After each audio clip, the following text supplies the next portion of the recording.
کہ اچھی بات جو ہے وہ بعض اوقات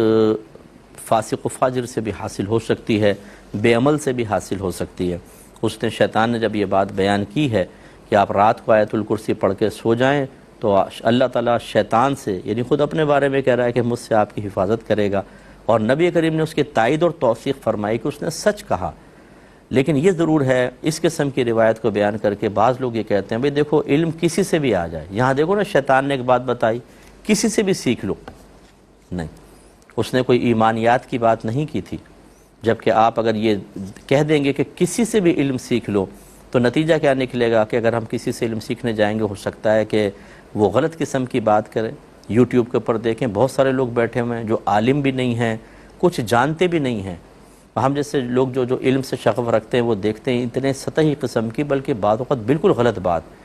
لیکن ایک ہاتھ میں قرآن دوسرے ہاتھ میں بخاری پکڑی ہوئی ہے اور بیان کر رہے ہیں، اور لوگ بیچارے سمجھتے ہیں بالکل صحیح کہہ رہا ہوگا۔ ہر ایک قابل اعتماد نہیں ہوتا۔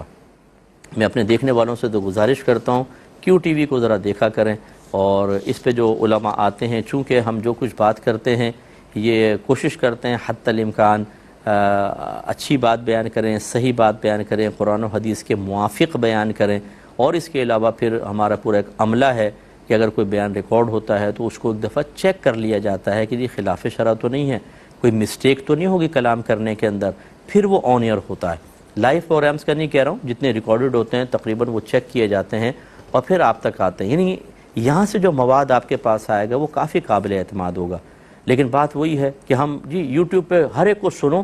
ہر ایک کی سنو کون کیا کہہ رہا ہے، پھر تم فیصلہ کرو۔ بھائی لوگ بیچارے اس قابل کہاں ہیں کہ وہ مختلف باتیں سن کر ان میں صحیح اور غلط کا فیصلہ کر سکیں؟ لوگوں کے پاس بیسک علم نہیں ہے دین کا، آپ ان کو مکلف بنا رہے ہیں۔ یہ بالکل ایسا ہے جیسے کسی نے میڈیکل بالکل نہ پڑھی، اس کو بٹھا دیں اور 4 ڈاکٹرز کو کہیں کہ آپ اپنی تحقیقات بیان کریں اور اس آدمی سے کہ غور کرو کون صحیح کہہ رہا ہے، سب کی سنو اور غور کر کے فیصلہ کرو۔ یہ کیسے کرے گا؟ اسے کیا پتہ کون صحیح کہہ رہا ہے کون غلط، وہ اس فیلڈ کا ہی نہیں ہے۔ اسی طرح صرف مسلمان ہو جانے سے یہ کہاں ثابت ہوا کہ آپ عقیدہ بھی سارا جانتے ہیں، فقہ بھی سارا جانتے ہیں، تفسیر بھی آپ جانتے ہیں، حدیثوں کی شرح بھی جانتے ہیں۔ اب سامنے والا بیان کر رہا ہے اور آپ فیصلہ کر سکتے ہیں کون صحیح کون غلط؟ یہ خواہ مخواہ کا مکلف بنانا ہے آدمی کو، اور اسی سے تباہی ہوئی ہے۔ جب ہمارے نوجوان بچے بچیوں نے ہر ایک کو سننا شروع کیا تو کبھی کسی کی غلط بات یہاں بیٹھ جاتی ہے، حالانکہ دلیل غلط، بات بالکل بے وزن، سطحی قسم کی بات، لیکن سامنے والے میں صلاحیت ہی نہیں ہے کہ اس کو جانچ سکے، اور وہ دل میں اثر کر گئی اور اس کو بنیاد بنا کر ایمان بھی گئے، اعتقاد گیا، عمل گیا، گمراہ ہو گئے ہزاروں لوگ۔ کیونکہ میری تو یہ فیلڈ ہے